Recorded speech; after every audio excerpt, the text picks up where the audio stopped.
Vamos falar agora acerca do poder deste chifre pequeno. Aprendemos até agora que ele se levanta quando? Quando Roma é dividida. Aprendemos que ele vem dessa divisão e que se levanta dentre os 10 chifres. E aprendemos que será diferente dos primeiros. Daniel 7:24. E que este poder estará conosco até que Jesus venha. Isto significa que ele já se levantou e está entre nós hoje. Vamos dar uma olhada nos atributos que Daniel diz que o chifre pequeno terá. Primeiro, ele se levanta da quarta besta. Daniel 7, 7 e 8. Estão todos de acordo com isso? Ele se levanta de Roma. E é de lá que se levanta. Ele é um poder romano. Número 2. Ele se levanta do meio dos 10 chifres. Estando eu a considerar os 10 chifres, eis que do meio deles surgiu um chifre pequeno. Portanto, ele tem que surgir do Império Romano Ocidental. Ele é um poder europeu. Não é nenhum outro poder desta terra. Ele se levanta depois dos 10 chifres. Assim que ele assume a sua posição de poder, em algum momento depois de 476, depois de Cristo. E depois deles se levantará outro. É o que diz o verso 24. Ele é diferente dos outros, o qual será diferente dos primeiros. Verso 24. Este é o quarto critério. Aqui está um outro critério. Ele se torna mais robusto do que os outros, mais robusto do que os seus companheiros. Verso 20. Aqui está um poder que se torna mais grandioso do que qualquer outro reino. E sabem de uma coisa? Não é difícil ver o que a Bíblia está dizendo. Incômodo, talvez, mas não é difícil. Ele arranca 3 reinos, diante dos quais caíram 3. Verso 20. Ele tem olhos como de homens e fala grandes coisas contra o Altíssimo. Verso 25. Portanto, ele se exalta a uma posição onde Deus deveria estar. Primeiro, ele substituiu os preceitos divinos por preceitos humanos. Então, traça um caminho para o céu através do qual, pelo poder do homem, e não pelo poder de Deus, se atinge. Este é um assunto muito, muito sério. E ele fala grandes coisas contra o Altíssimo. Vamos ter que dar uma olhada nisto também. E depois ele fará guerra contra os santos. Destruirá os santos. Verso 25. Portanto, este poder deve ter sido um poder perseguidor, que lutavam contra aqueles que diziam que a salvação é através do poder de Deus, unicamente. E então, um outro critério. Ele mudará tempos e leis. Verso 25. Cuidará em mudar os tempos e a lei. Isto é fascinante. Agora, que tempos e leis você acha que Deus estaria preocupado em ver mudados? Deus estaria preocupado com as pequenas e tolas leis humanas? Não. Ele deve estar preocupado com uma modificação da lei divina. E os tempos que deveriam ser mudados seriam tempos que Deus estabeleceu. Por exemplo, Deus estabeleceu o tempo porque foi tarde de manhã o primeiro dia, foi tarde de manhã o segundo dia. De uma tarde à outra, eram medidos os dias anteriormente. Então havia festas e festivais e tempos que foram estabelecidos. Será que esse poder mudou tudo isto? Fascinante. Este é o 9º critério dado no livro de Daniel. Daniel é muito preciso. E ele governará e serão entregues em suas mãos por um tempo, tempos e metade de um tempo. Tempo, tempos e metade de um tempo. 3 anos e meio profético. Vamos falar sobre isso. Fascinante. O verso 25. E devorará toda a terra. O quarto animal, o qual será diferente, devorará toda a terra. A sua característica diferente devorará toda a terra. E a pisará a pés e a fará em pedaços. Será que isso inclui os Estados Unidos? Que neste momento possa haver alguém controlando os Estados Unidos? Os poderosos Estados Unidos? Que dizer da poderosa Rússia? Ou de qualquer outra nação poderosa? Talvez a China? Vocês acham que podem estar sendo controlados por mais alguém neste momento? E isso vai existir até o fim, até que venha o ancião de dias, no verso 22. Agora, eu não estou inventando essas coisas, isso está no livro de Daniel. Vocês podem pegar o livro de Daniel e lerem vocês mesmos. Agora, o critério final. O seu reino será tirado no fim dos tempos. E o juízo será estabelecido e eles tirarão o seu domínio para o destruir e para o desfazer até o fim. A Bíblia diz que ele será destruído pelo esplendor da vinda do Filho do Senhor. Portanto, nenhum poder terrestre tirará o seu poder. O próprio Deus vai intervir. 13 critérios. Há apenas um poder no mundo inteiro que historicamente e de qualquer outra forma se possa qualificar. É uma situação bem lamentável. Agora, eu não quero entristecer ou enfurecer a ninguém aqui, e eu não quero ferir os sentimentos de ninguém. Mas o fato é que este poder é tão claramente identificado que até eu mesmo, que fazia parte desse poder, tive que renunciar a ele e deixá-lo. Eu também fui afetado. Eu fiquei muito chocado e estive, de fato, até fisicamente doente quando eu descobri isto. Portanto, quem é ele? Ele se levanta do quarto animal, ele se levanta entre os 10 chifres, depois dos 10 chifres, e é diferente dos outros. Quando a última onda das invasões bárbaras havia perdido as suas forças, a face da Europa tinha sido transformada, reinos germânicos e independentes tinham sido estabelecidos das ruínas do Império Romano. História da Igreja, página 175. Sobre as antigas ruínas do Império Romano se levantou uma nova ordem de Estado, cujo ponto central era a sede papal. Por isso, inevitavelmente resultou numa posição não somente nova, como também muito diferente da anterior. A Igreja e as Igrejas, páginas 42 e 43. Esta é uma fonte católica romana, dizendo que aqui estavam numa situação diferente da anterior. Há duas teorias sobre o anticristo no mundo hoje, que são ensinadas por todas as igrejas do mundo. Quase. Uma é a de Rivera e outra é a de Alcázar. Agora, o que essas teorias ensinam? Elas ensinam preterismo e futurismo. O preterismo ensina que o anticristo veio no passado, no tempo dos gregos, e o futurismo ensina que ele virá no futuro, depois da igreja cristã ter sido arrebatada. E nenhuma das duas doutrinas é bíblica, porque as duas violam Daniel capítulo 7, Daniel capítulo 8 e todo o livro de Apocalipse. Elas violam cada pequeno princípio bíblico, todas elas. E quem era Rivera e quem era Alcázar? Bem, os dois eram jesuítas. Portanto, essas são doutrinas estabelecidas no mundo, depois da Reforma, pela própria Igreja Romana, para tirar a ênfase do papado e pôr em duas direções diferentes. O historiador C.C. Ecker disse que quando o Império Romano tinha desintegrado toda a sua estrutura e o seu lugar tinha sido tomado por um número de rudes reinos bárbaros, a Igreja Católica Romana não somente se tornou independente do Estado em assuntos religiosos, como também dominou os assuntos seculares, o papado e os assuntos mundiais, página 1. Portanto, aqui estava um chifre, um reino que se tornou mais robusto do que os outros e os dominou, correto? O historiador Thomas Hobbes diz: se alguém considerar o domínio mundial, perceberá que o papado não é outro senão o fantasma do falecido Império Romano, sentado e coroado sobre a tumba do mesmo. Ok. Portanto, Roma, na verdade, não se foi. Ela é chamada de Igreja Católica Romana. Certo? Portanto, Roma não se foi totalmente, de fato. Leviatã, página 457. Será diferente dos primeiros.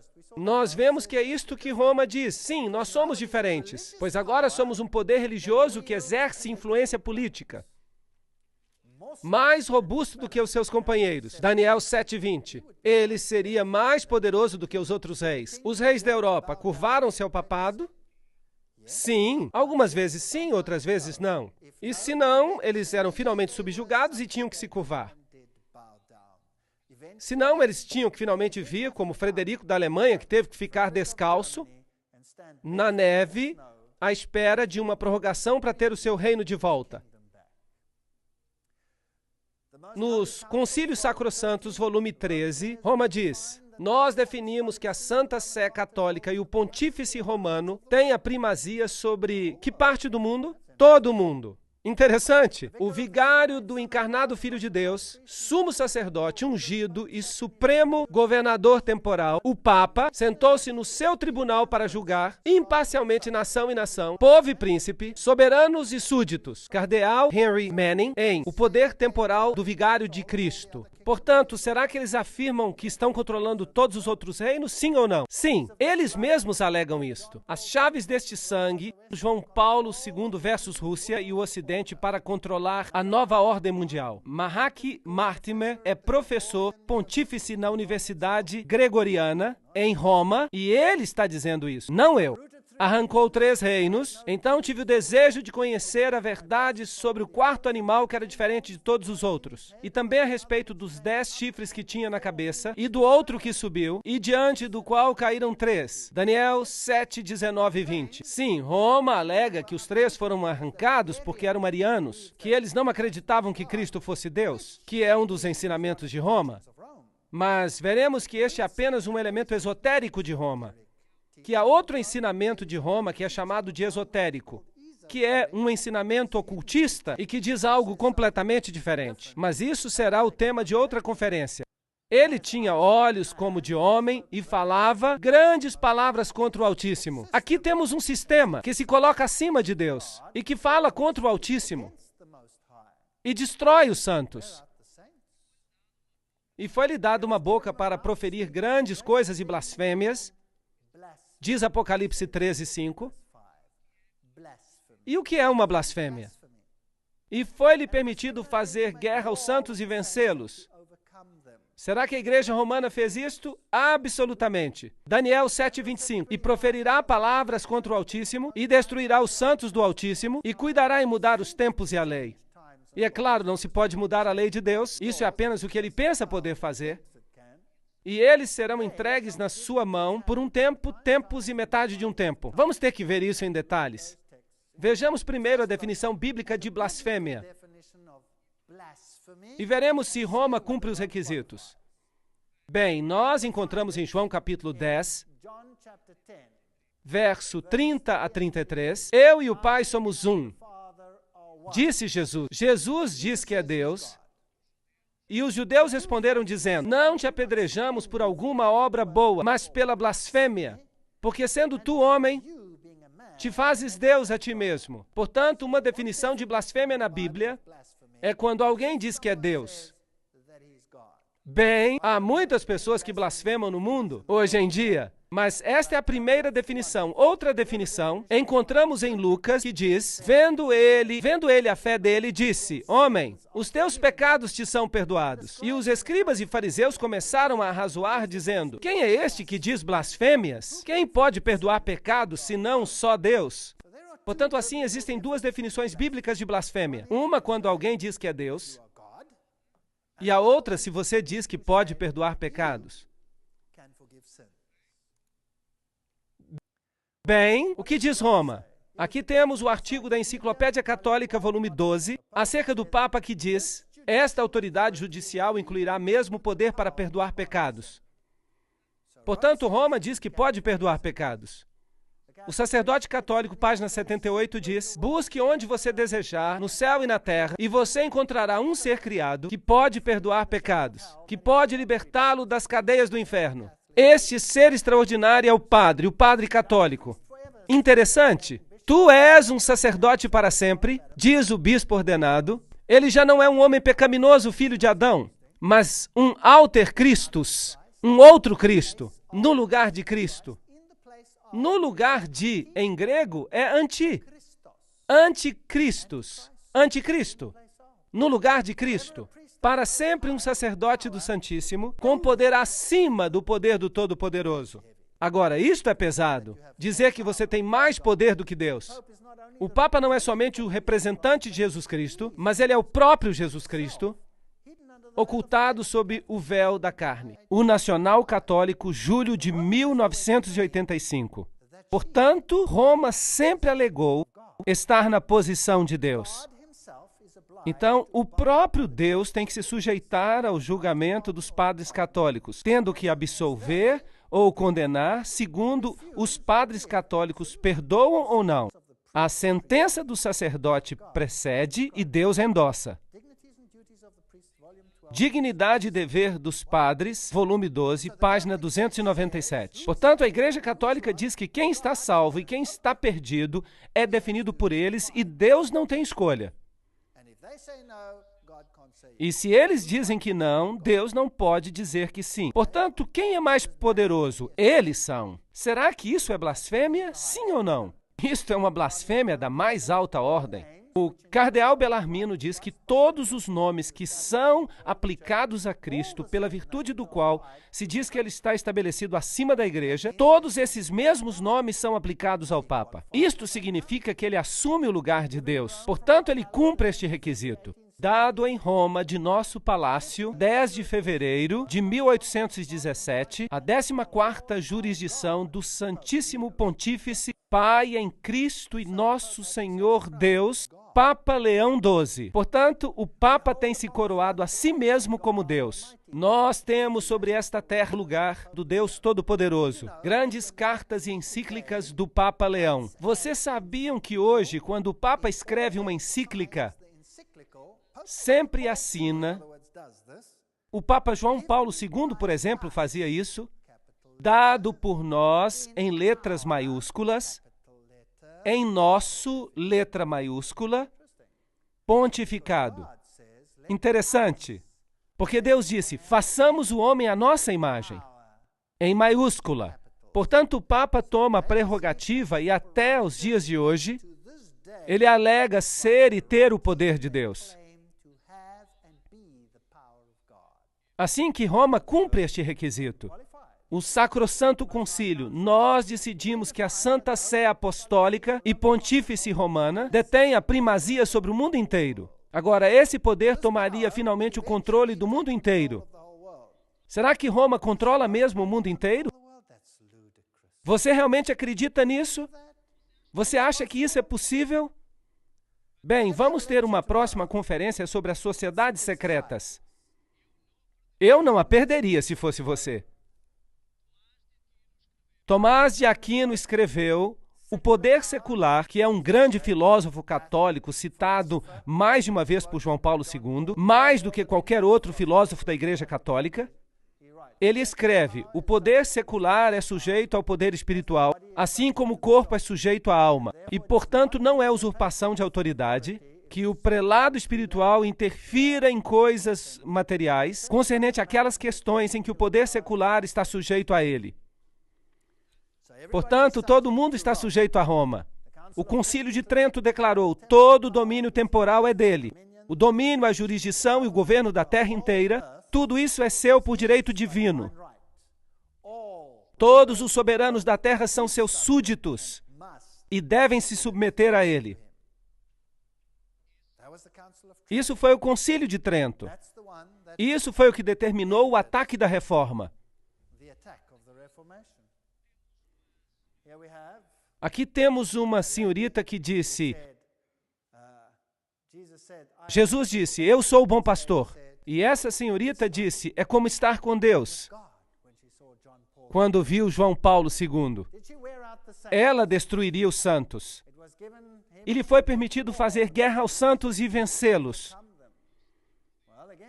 Bem, novamente, Tomás de Aquino disse que hereges convictos deveriam ser condenados à morte, tão certamente quanto outros criminosos. A Igreja Católica, ela respeita a consciência e a liberdade, mas não obstante, quando confrontada pela heresia, ela tem que recorrer à força, à punição corporal, à tortura. Ela acendeu na Itália as piras funerárias da Inquisição. Um professor católico, Alfred Ballard, em A Igreja Católica, Renascença e Protestantismo. Sim, ela o admite. Aqui está, La Chiesa del Rezo, a sede dos jesuítas.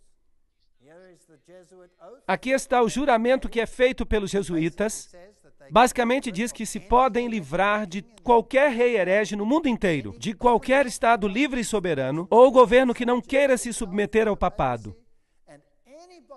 E qualquer pessoa que não se submeta à autoridade do pontífice romano pode ser seguramente destruída. Portanto, a igreja governou como uma mulher governando sobre reis, que é como ela se descreve a si mesma, através da história. A Inquisição, bem, a Inquisição nos diz que ela destruiu os santos. A Torre de Londres, Haia e os Países Baixos. Qual é a definição de heresia? Do grego hairesis, escolha, uma decisão por si mesmo, o que crer ou praticar. Portanto, quem deve decidir por você? Roma deve decidir por você naquilo que você deve crer ou fazer. Bem, e se você não se alinha com isso, você deve ser eliminado, deve ser erradicado. Bem, estamos avançando para momentos espantosos no mundo em que vivemos hoje. Estes são alguns instrumentos de tortura que eram usados. Terríveis, estas pinças por aqui que se abriam e poderiam se fechar como dois pequenos baldes, fazendo uma pequena bola, e eles colocavam brasas quentes ali, e então as ajustavam desta maneira. Agora notem aqui os grilhões para os tornozelos e as pontas para dentro, elas iam diretamente até os ossos. Eles eram muito malvados. Esta aqui era para o pescoço, e a apertavam com parafusos, e iam direto ao pomo de Adão. De fato, o general Franco, nos anos 70, na Espanha, ainda utilizava este instrumento de tortura. Dá para crer nisso? Quão primitivo o homem pode se tornar? E os cepos e os parafusos de polegar, e esta coisa horrível por aqui, eles içavam a pessoa de cabeça para baixo, com as mãos atadas nas costas, e a levantavam desta maneira, até o alto, e a dependuravam no teto. E então amarravam esta bola a uma estante alta, esta pedra pesada, nos pés, e ela rolava para baixo e assim arrancavam os braços. Muito cruel o que eles faziam. Esta é uma representação das piras, as estacas da Inquisição, e eles mataram literalmente milhões e milhões de pessoas. Este é um famoso monumento na África, para onde os franceses huguenotes escaparam, depois do grande massacre em que os huguenotes foram massacrados. O massacre de São Bartolomeu. E eles se descreveram como uma mulher, uma igreja que escapava com a Bíblia em sua mão. E aqui as cadeias de Roma arrancadas. Bem, eu tenho algumas novidades para vocês.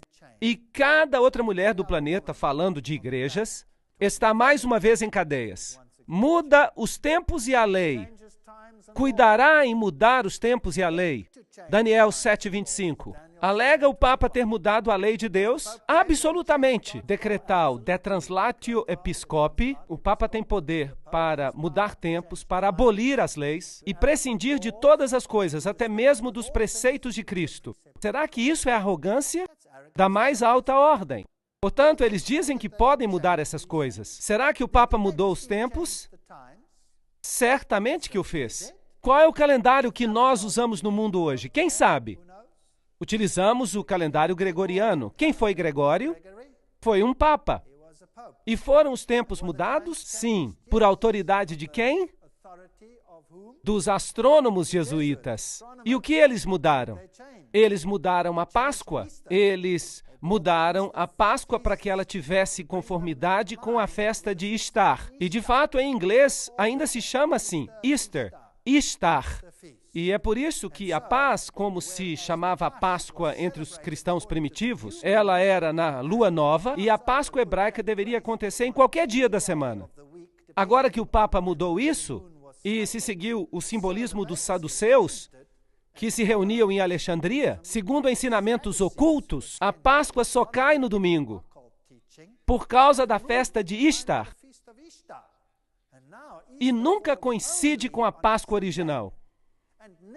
É possível, com o calendário que tem, em algum momento da história, que ela possa coincidir com a Páscoa original.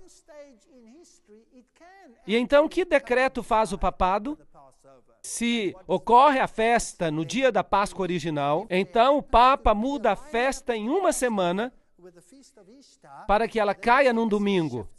Portanto, ele mudou os tempos e as festas, definitivamente. Também, desde esses tempos, nós estamos celebrando o dia de meia-noite a meia-noite, e não de pôr do sol a pôr do sol. Então, ela revogou a lei e prescindiu de todas as coisas, até mesmo dos preceitos de Cristo. O Papa pode modificar a lei divina. Pronta a biblioteca. Quem te dá direito, Senhor Papa, para mudar a lei de Deus? Os 10 mandamentos, como originalmente dados por Deus, nas primeiras tábuas, não terás outros deuses diante de mim. Então, depois há este grande mandamento que não devemos nos encurvar aos ídolos. E depois, tu não deves tomar o nome do Senhor teu Deus em vão. E o mandamento do sábado é proeminente. E então temos os mandamentos que ditam o relacionamento entre o homem e o próximo. Honra teu pai e a tua mãe, não matarás, não adulterarás, não furtarás, não dirás falso testemunho e não cobiçarás. Aqui estão os mandamentos como estão na Bíblia. Mas se você pegar o catecismo católico, verá que o segundo mandamento foi removido. Não terás outros deuses, ou seja, não farás. Ele deverá ser capaz de mudar leis, porque ele diz, eu sou o Senhor vosso Deus, não terás outros deuses estranhos diante de mim, não tomarás o nome do Senhor teu Deus em vão. Portanto, o segundo mandamento desaparece e o outro sobe uma posição. Lembra-te do dia de sábado para o santificar. Mas o que eles fizeram com este? Trataremos disso daqui a pouco. Portanto, ele só tem 9 mandamentos e para alcançar os 10, eles tomam o mandamento da cobiça e o dividem em 2. Não cobiçarás a mulher do próximo e não cobiçarás os bens do teu próximo. Fascinante. Lembrem-se que este aqui diz, não cobiçarás a casa do teu próximo, não cobiçarás a mulher do teu próximo.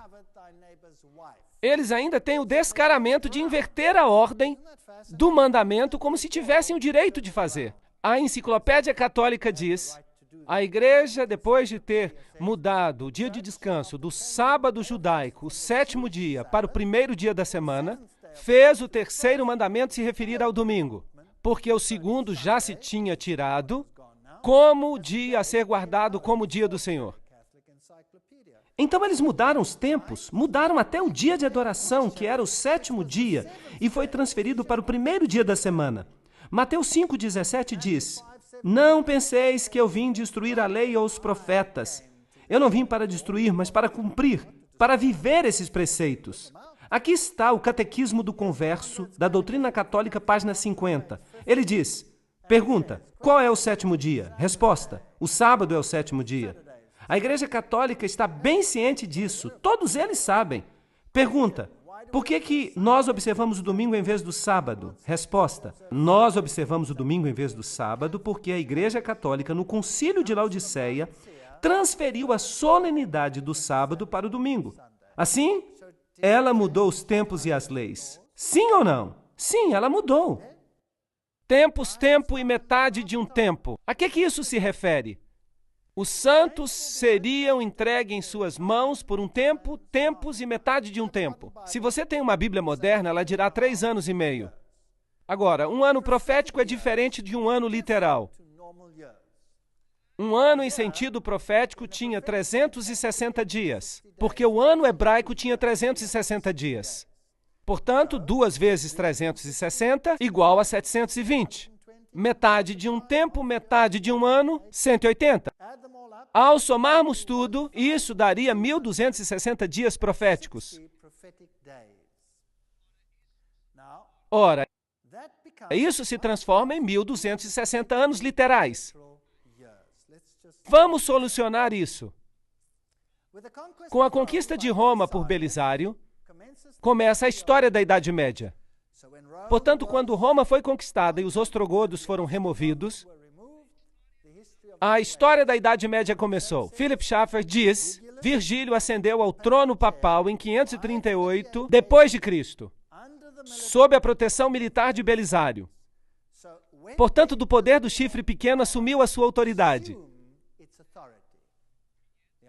em 538 depois de Cristo, porque o último dos chifres, ou dos reinados que impediam o seu avanço, eles foram os ostrogodos. E eles foram removidos em 538 depois de Cristo. E Virgílio sobe ao assento papal. Assim, o domínio de Roma começa. E depois dele se levantará outro. Os 10 reinos estabelecidos em 476 depois de Cristo. Depois deles, em 538 depois de Cristo, o reinado papal começa de acordo com um decreto feito por Justiniano, que diz que o Papa seria o corretor dos hereges e o governador de todas as igrejas. Ora, em 538, se você adicionar a este número 1260, chega-se a 1798. E o que aconteceu em 1798? Berthier entrou em Roma, 10 de fevereiro de 1798, e proclamou a República. Metade da Europa pensou que o veto de Napoleão seria obedecido e que, com o Papa, o papado morreria.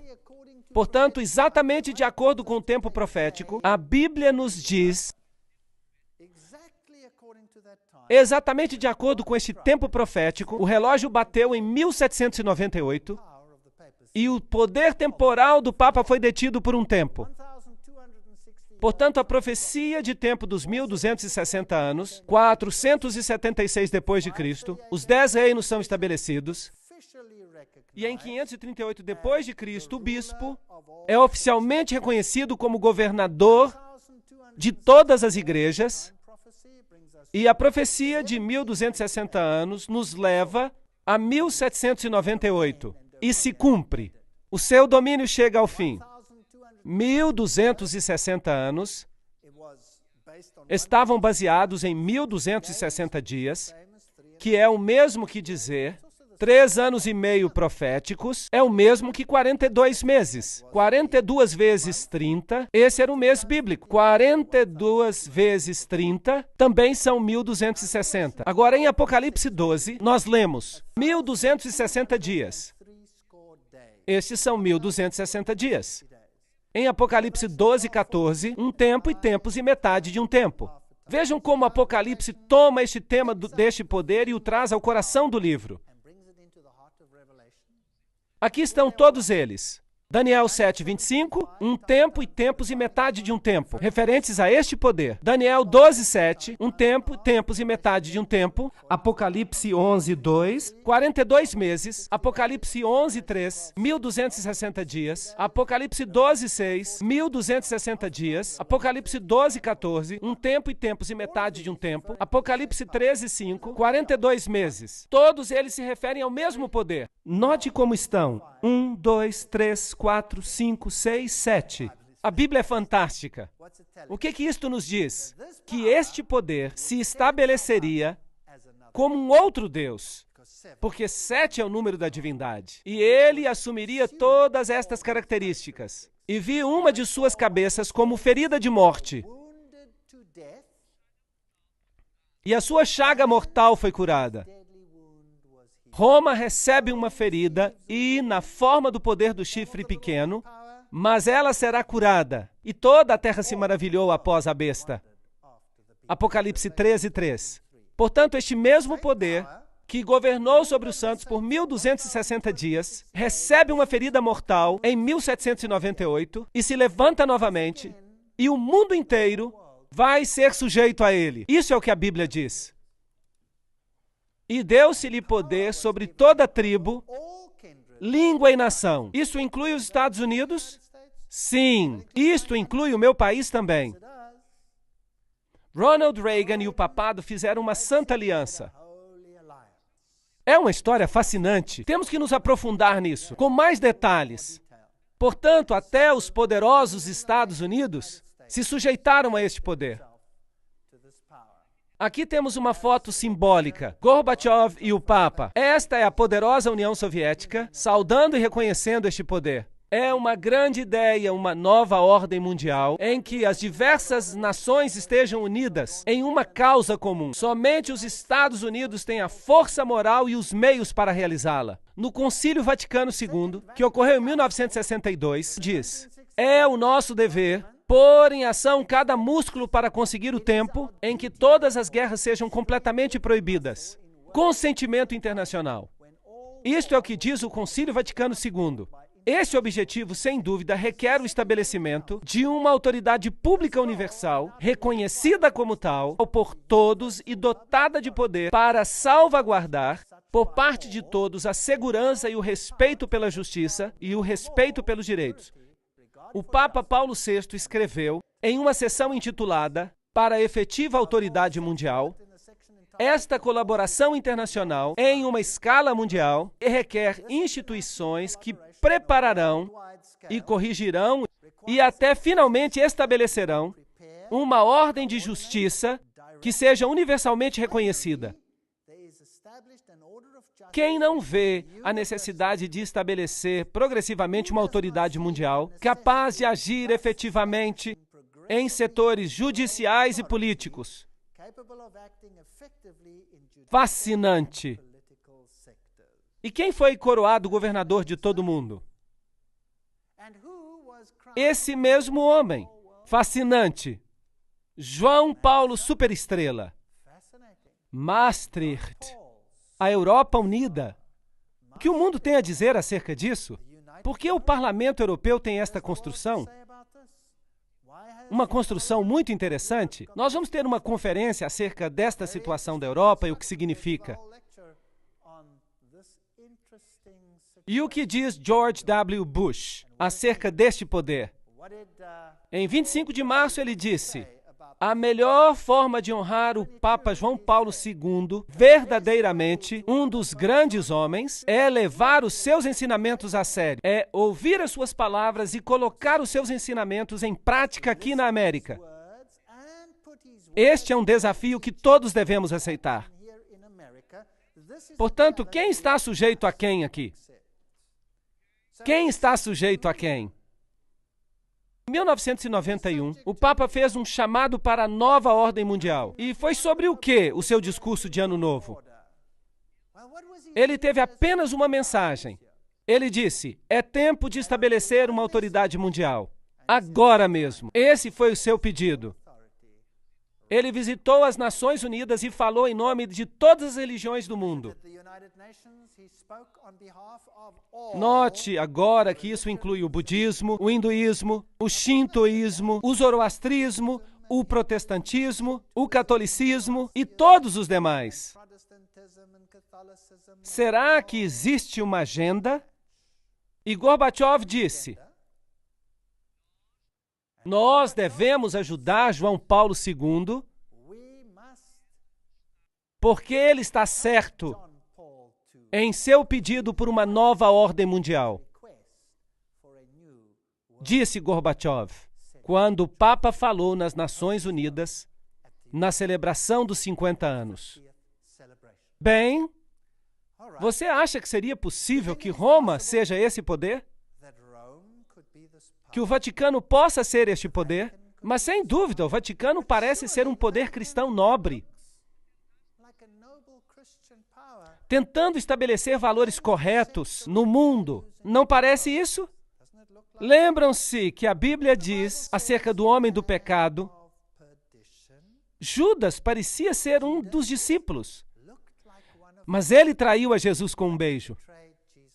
Aqui está um poder que parece ser um discípulo, mas que também poderá trair com um beijo. Nós teremos que entrar nos segredos das sociedades secretas para descobrir de que se trata. E o que ensinam os reformadores acerca deste poder? Muitos dos grandes cristãos do tempo da Reforma partilhavam essa visão da verdade profética e classificaram o anticristo como o papado romano. Dentre estes encontramos os valdenses, os hussitas, Wycliffe, Lutero, Calvino, Zwinglio, Melanchthon, os teólogos batistas John Gill, os mártires, Tyndale, Latimer. Todos eles disseram que Roma era o anticristo. Vamos ver o que disse Lutero.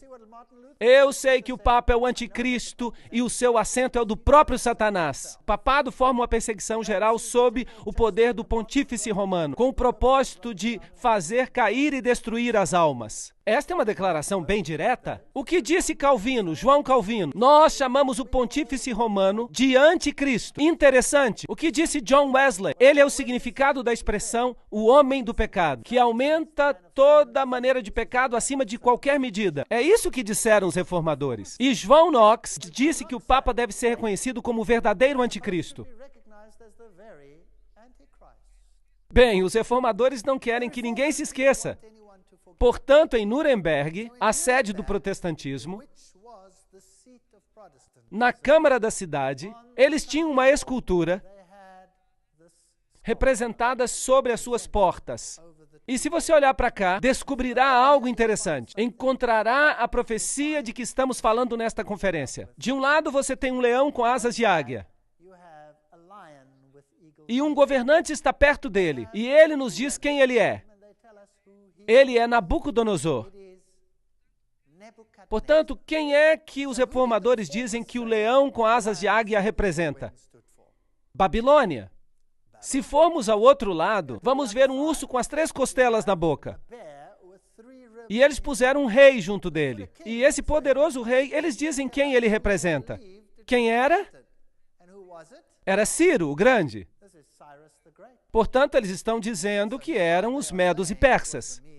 Os reformadores não tinham rodeios de palavras. Eles disseram tudo e colocaram em pedra. Se você for ao outro lado, verá a outra porta e é assim que ela nos aparece. Vamos ver um pouco mais de perto. Há uma besta, um leopardo com 4 cabeças. E quem é que eles colocaram ao lado?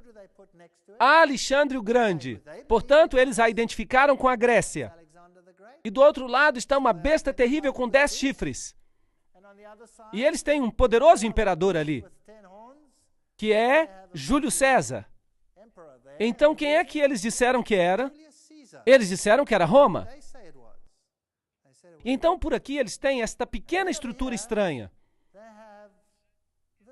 que surge entre eles, e ela tem a face de um homem, e tem uma pequena coroa.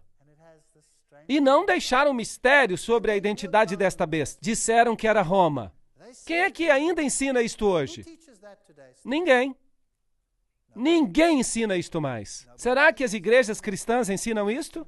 Não. De fato, elas todas se uniram no movimento ecumênico que diz: vamos aceitar Roma como nosso líder espiritual. Todas as denominações cristãs fazem parte do movimento ecumênico. E todas elas estão dizendo: vamos receber de volta as correntes. Isso é muito triste. Não deixem que ninguém os engane, de modo algum. Antes daquele dia virá a apostasia, e então será revelado o homem do pecado, o filho da perdição. Este se opõe e se exalta acima de tudo que se chama Deus ou é objeto de adoração, chegando até a sentar-se no santuário de Deus, proclamando que ele mesmo é Deus. Isso está fazendo sentido agora? Certamente que sim. Se fosse possível, eles enganariam os próprios eleitos. A fantasia de cristianismo é tão perfeita que nós não percebemos o âmago do ocultismo por trás dela. Quem está de fato em controle aqui? Quem está por trás do que está acontecendo? Que poder é exercitado em Roma? Quem é o Papa Negro? Quem é Peter Hans Kulvenbach no momento? Quem é ele? Qual é o seu papel no mundo? Você gostaria de saber? Então vejamos. Ele devorará a terra inteira. Isso significa que a rede de intrigas deve se espalhar por todo o mundo e ele continuará até o fim. Ele já está aqui agora, mas o seu domínio será tirado no tempo do fim. Agora, eu não estou estou dizendo que qualquer pessoa da Igreja Católica que não está ciente de tudo isso que está na Bíblia é o anticristo. Eu estou falando de um sistema aqui. Há um sistema. Há muitos bons católicos na Igreja de Roma que adoram a Deus de acordo com o melhor do seu conhecimento e de acordo com a consciência que têm. E Deus, então, considera o conhecimento que eles têm e os julga de acordo com o conhecimento que têm. Eu estou falando de um sistema que enganou mesmo seus próprios membros e que se coloca agora acima de Deus. A Bíblia diz, mas o tribunal o julgará e o seu poder lhe será tirado e totalmente destruído para sempre. Então a soberania, o poder e a grandeza dos reinos que há debaixo do céu serão entregues nas mãos dos santos, pois o Filho do Homem vai vir na glória do seu Pai com os seus anjos, e ele então recompensará a cada um de acordo com o que tiver feito. A majestade dos reinos debaixo do céu será dada ao povo dos santos do Altíssimo. O seu reino será um reino eterno, e todos os domínios o servirão e lhe obedecerão. Deus trará um fim a todas as coisas muito em breve. E para descobrir a intriga que está por detrás das intrigas, eu os convido a assistir às próximas conferências. Mesmo que você tenha ficado triste com esta conferência, é muito importante que assista às próximas conferências, porque todo este plano será revelado à medida que avancemos no livro de Apocalipse. Que o Senhor seja com você e te ajude e te guie.